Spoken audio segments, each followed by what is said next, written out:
Hello interwebs, I'm Canon Contraption, and today the nerds have provided me with a great game to review.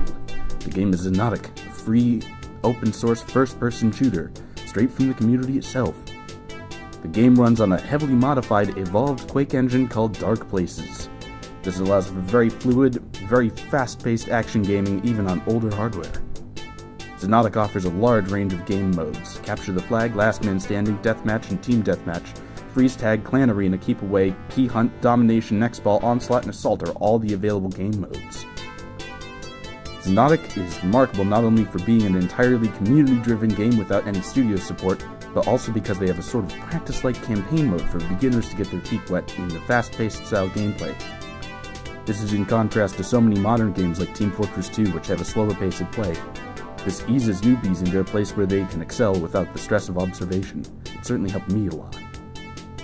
On a geekier note, the game includes support for relief mapping in addition to offset mapping, in order to make textures appear more realistic. The difference here is that offset mapping uses texture parallax in order to make textures appear 3D, which is both effective and not very resource-hungry. Relief mapping, on the other hand, provides a greater amount of detail for systems which can handle it. It uses ray tracing. Xonotic also has a decent collision system, allowing for decently accurate picture of how reflections of particles work. Its particle system is also quite advanced. These two can be seen fully in action with the Crylink and the Electro, which are bound to the 6 and 5 keys respectively. The engine itself is not, however, a full physics engine. This doesn't prevent any mechanics or features of the game from working. I would even argue that the game does not need a lot of work in those areas, since what is already there is as good as it is. As for the rest of the engine, it feels like a faster version of Valve's Source engine. For players, Xonotic makes it easier to create a custom server. They have a wide range of custom maps and mutators, including my personal favorites, Jetpack and Grapplehook. Did I mention that this game is free software and is actually licensed under the GPL?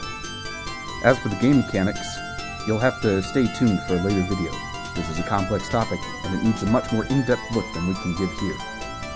And one last thing. I have to apologize for the quality of the recording in the background here.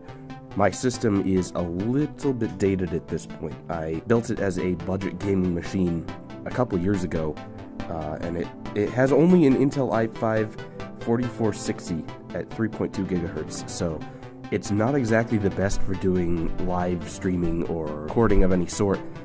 And that, coupled with the fact that it only has a NVIDIA 750 Ti, really does not make it the most ideal gaming machine. So I'm likely in the future going to be building a Ryzen 7 system of some sort just for the extra core so that I can do this sort of video capture.